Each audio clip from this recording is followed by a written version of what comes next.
all over the place. How can you avoid them? So guys, we are starting up for the second time. We can see it right in front of us. Both players have loaded in. Both players look good. Both players look strong. The map is Whirlwind. Whirlwind! Okay, don't make people sick. Sorry. In the bottom right-hand corner, it is the ever-present, the ubiquitous in this tournament, OGCantro. I wish I was a referee instead of just an observer because I want to type "Get out, Cantro. You've been here too long." We don't want to cast you anymore. But no, that is a lie. He is great. He's going up against his opponent, who is currently not in Super Saiyan form as his hair is still black. It is GameOfDrones. GameOfDrones played earlier in our show match, I believe.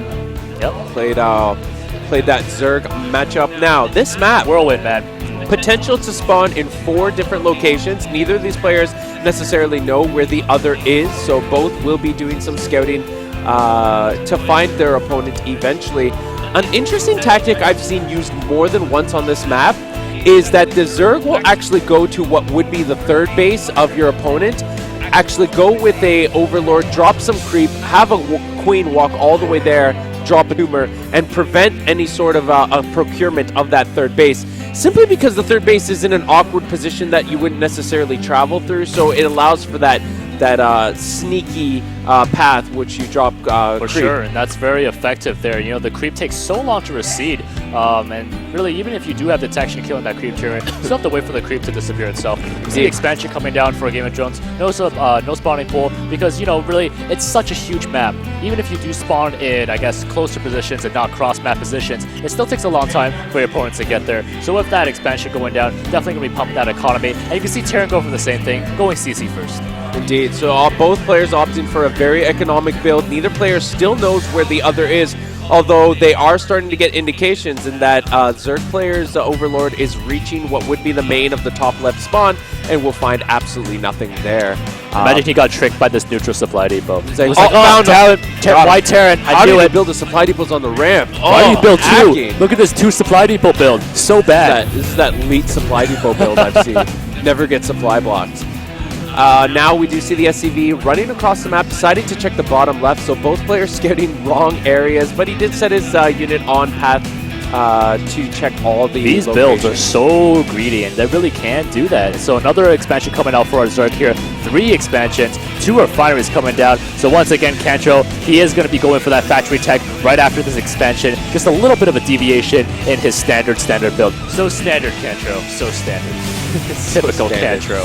That CC barracks block off at the ramp. Standard. So now this space is unoccupied. Cantro will be happy to know that he does not have an opponent in the bottom left-hand map. And actually, because of the way this map is laid out, it creates a whirlwind, if you will, but a clockwise or counterclockwise facing bases. So, for example, Cantro's base opens up to the left and then goes up towards his opponent. GameOfDrones opens up below him and then moves out to his opponent. So his opponent will always have to pass through that natural if he wants to fly straight in there, whereas his opponent can fly directly into the main of Cantro. So interesting the way this placement might pan out. It might favor air for a Zerg player.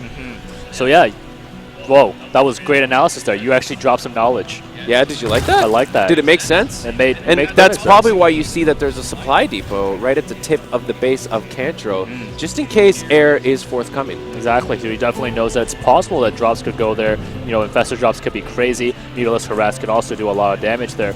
You can see that in terms of building. The factory is coming up. Once again, we have that reactor. So Cantro will be going for those Bailings or those Widow Mines here. We see the scout coming out for Cantro over now. He's going to be able to have the vision. He saw the creep up in the top there. Knows that the 3rd base is down. See Bailing Nest coming out for GameOfDrones though. So just getting that extra defense up. Bailings is something we haven't really seen too often right now. The players going for more of the Roach and Hydrotech. This Queen running right past this SCV, allowing him to scout all the scout he needs. So this SCV gets all the indication of a base and what his opponent has built. And oh man, that was a lot of blood loss. I'm surprised this SCV even still survives. And he does eventually die for his scouting of the Zerg base. You can see the rubble sitting there and now being absorbed by the creep. Finally, the Overlord is reaching the base of Cantro, parked out in the forest nearby. Now both these players will sit in their base, content to get their tech up, deciding what are they going to be doing, what are they going to be choosing. But I don't expect much coming down for a short while, except that 2 Widow Mines are in production. Yeah, then once again, you see the double Evolution Chamber, double Engineering Base going down for GameOfDrones. What time is it? What's the actual time? Wow, it is 2:30 in the morning, 2:20 in the morning where we are. Wow. No worries, caffeine keeping us up. We are here to cast more StarCraft. We see Widow Mines going into the base. Gonna bro, there is no detection. No Overseer is inbound. Just One in queen, time. 2 Oh! queen hits. The queens still live. They do have a lot of health. Unfortunately, the Queens, the Widow Mines weren't focusing down 1 unit at a time. 125. It's going to take a long time before these Widow Mines attack again, but there are Spore Crawlers being built, a bunch of Lings now putting aggression at the front base of GameOfDrones. GameOfDrones is preparing himself with some Widow Mines. Will it be enough to defend? He does have a bunker with only 2 Marines, 1 Marine not rallied inside of the bunker. These Widow Mines are going to do massive damage, but it's not quite enough to get rid of the full horde. And now as these Lings retreat, they're only allowing these Widow Mines more time, and now Banelings, but will the Banelings come out in time before these Widow Mines rearm? Well, the Banelings are going to be rallied away, so it looks like GameOfDrones is going to retreat back to the base. Widow Mines still here, recharging, and once they recharge, oh, no, Queen gets it, the Spore Crawler is in range, and that Widow Mine is going to be going down and not be able to get another hit off. Unfortunately for GameOfDrones, he does lose those units rather cheaply after probably not too much damage done. A bunch of Banelings are going to come up to this, what would be the 3rd base, and now a drop looks like it's going to come in at the natural. How devastating will this be, or will it be devastating at all? A bunch of Widow Mines being dropped in the mineral lines. They're burrowing now. One group of drones going down, another missile not used as effective as it could. A bunch more die.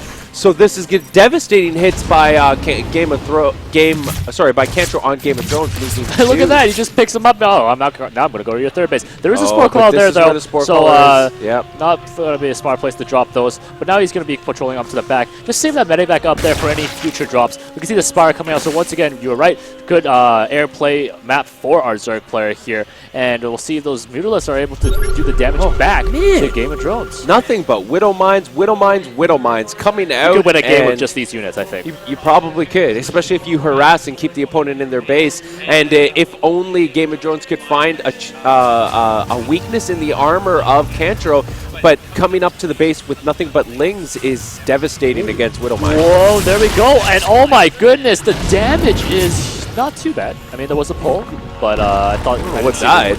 Looks like nothing happened. Yeah.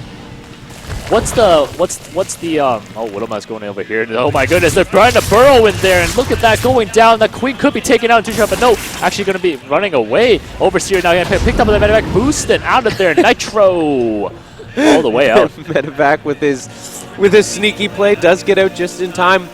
On the back of this, GameOfDrones has been happily teching up, getting all this economy set up. GameOfDrones has been frantically running around, staying in his base, not putting any aggression. So GameOfDrones is really doing a great job teching and econing out of this so that he can transition into something which would be a bio army consisting of Marines and Marauders. Exactly. Now with this drop going to be full of Medivac full of Marines and Widow Mines here. And once again, Marauder also coming in for the ride. And these drops are really something that GameOfDrones is doing. Looks like the Baneling nest. Why? Here comes the drop here. Oh my goodness, we're surrounded. Exactly. Nice hit over there. Medivac's going to be boosting on out of there. And so good defense. Good defense by GameOfDrones here. He does have his 3 bases up. Now he's going to be dropping, doing some Overlord damage. Oh, the side of there. Zerglings trying to come around. Burrow, Widow Mines once again. Zerglings are not going to be coming close to that army once again and pick it up. And these drops, man, very fast, huh? They are. Does it not attack that extractor? Why not? No, they only attack units, I believe. Oh, my bad. That would be pretty OP, I guess, if they attacked buildings. So yeah, that one Widow Mine secretly sitting in the back. A bunch more bio army is coming to the front lines to defend. And look at this. I think we're going to see Swarm Hosts. Oh my goodness. I don't want to look at the screen anymore. I get shivers every time I look at Swarm Hosts. It is an irrational How are you going to play this game anymore, bro? I told you, every Zerg I play, I rush it. I rush it. No late game. No 10 minutes. No.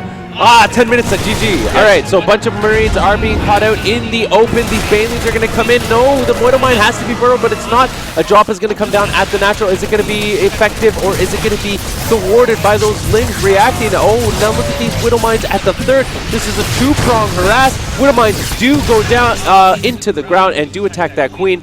Meanwhile, the attack at the natural was cleaned up, and these Widow Mines now are being actually are being unburrowed and retreated now with really the great defense by GameOfDrones here. Every single attack that Cantro's trying to do, he's trying to get in there, burrow Widow Mines, trying to get out and attack multiple places. But, you know, GameOfDrones is having none of it. He's saying, no, you know what? I will defend everything I can, try to do as little damage as possible. He sees it now, sees the Widow Mine. Queen's going to be able to take care of that, expand out to his 4th base. But oh my goodness, I missed this. A huge attack over here. Link's going to surround. Widow Mines have been used. They can't attack anymore. Surround. Here comes the Overseer. Wasted a Baneling though, unfortunately. Oh. Could have used that.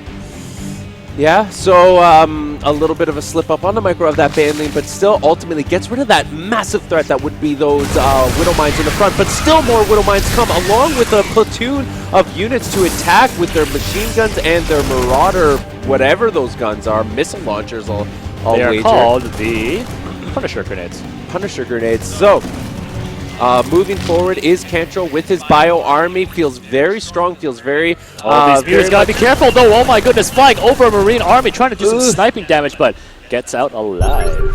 Oh, now with mutas on the field, will he put any pressure on Cantro? No, he actually feels that he needs to defend with this giant force. The Widow Mines have been placed...